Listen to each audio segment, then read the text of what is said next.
കേരള സംസ്ഥാന ചലച്ചിത്ര അക്കാദമി തളിപ്പറമ്പിൽ സംഘടിപ്പിക്കുന്ന ഹാപ്പിനെസ് ഇന്റർനാഷണൽ ഫിലിം ഫെസ്റ്റിവലിന് നാളെ തിരിതെളിയുമെന്ന് ചലച്ചിത്ര അക്കാദമി സെക്രട്ടറി സി അജോയി വാർത്താ സമ്മേളനത്തിൽ അറിയിച്ചു. അതുപോലെ മലയാളം സിനിമാ വിഭാഗത്തിൽ നമ്മൾ 13 ചലച്ചിത്രങ്ങൾ ഈ കഴിഞ്ഞ IFFK മത്സര വിഭാഗത്തിൽ ഉൾപ്പെടെ പ്രദർശിപ്പിച്ച ചലച്ചിത്രങ്ങൾ മലയാളം സിനിമാ വിഭാഗത്തിന്റെ ഭാഗമായിട്ടുണ്ട്. അതുകൊണ്ട് തന്നെ വളരെ ആകർഷകമായ ഒരു പാക്കേജ്, 34 ചലച്ചിത്രങ്ങളുടെ ഒരു പാക്കേജ് നമുക്ക് ഈ 3 തിയേറ്ററുകളിലായി 3 ദിവസങ്ങളിൽ കാണാൻ കഴിയുന്നു എന്നുള്ള ഒരു പ്രത്യേകതയാണുള്ളത്.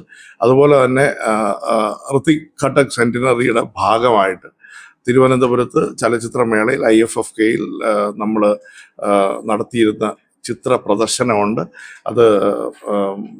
അത് ആ പ്രദർശനം കൂടി നമുക്ക് ഋതിക് ഘട്ടക്കിന്റെ ചലച്ചിത്ര ജീവിതത്തെയും വ്യക്തി ജീവിതത്തെയും അധികരിച്ചിട്ടുള്ള ചിത്രങ്ങൾ ഉൾപ്പെടുത്തിയിട്ടുള്ള ഋതിക് ഘട്ടക് സബാൾട്ടേൺ വോയിസസ് എന്ന പ്രദർശനം നമ്മൾ ഹാപ്പിനെസ് സ്ക്വയറിൽ, തളിപ്പറമ്പ് ഹാപ്പിനെസ് സ്ക്വയറിലുണ്ടാവും. അതുപോലെ തന്നെ 2 സംഗീത പരിപാടികൾ 2 ദിവസങ്ങളിലായി 21, 22 തീയതികളിൽ 21 വൈകിട്ട് 6:30 സമീർ ബിൻസിയുടെ സൂഫി സംഗീത പരിപാടി ഉണ്ടായിരിക്കും.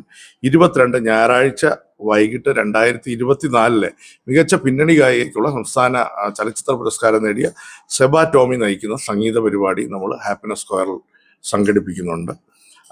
മേളയുടെ സമാപന സമ്മേളനം തിങ്കളാഴ്ച 23 വൈകിട്ട് 6 മണിക്ക് ക്ലാസിക് തിയേറ്ററിൽ ഡോക്ടർ റസൂൽ പൂക്കുട്ടി ചലച്ചിത്ര അക്കാദമിയുടെ ചെയർമാൻ അടക്കമുള്ള പ്രമുഖ ചലച്ചിത്ര പ്രതിഭകളെ എത്തിച്ചുകൊണ്ടുള്ള ഒരു സമാപനത്തോടെ ആയിരിക്കും നമ്മുടെ ഈ മേളയ്ക്ക് കൊടിയിറങ്ങുക. അപ്പോൾ കഴിഞ്ഞ മുൻ വർഷങ്ങളിൽ നമ്മൾ ആദ്യമായിട്ട് ഈ മേള കൊണ്ടുവരുന്ന ഘട്ടത്തിൽ പോലും നമ്മളെ അക്കാഡമിയെ അത്ഭുതപ്പെടുത്തുന്ന തരത്തിലുള്ള ഒരു സ്വീകാര്യതയാണ് ഇവിടെ ഉണ്ടായത്. ഏതാണ്ട് 1200-ലേറെ ഡെലിഗേറ്റുകളാണ് ആദ്യ വർഷം. കഴിഞ്ഞ തൊട്ടു മുമ്പ് നമ്മൾ നടത്തുമ്പോഴും അത് കൂടുതൽ വലിയൊരു മേളയായിട്ട് മാറി. ഇപ്പോൾ തന്നെ ഏതാണ്ട് 500 രജിസ്ട്രേഷനുകൾ കടന്നിരിക്കുന്നു. ഓഫ്ലൈനിലും രജിസ്ട്രേഷൻ നമുക്ക് വന്നുകൊണ്ടിരിക്കുകയാണ്.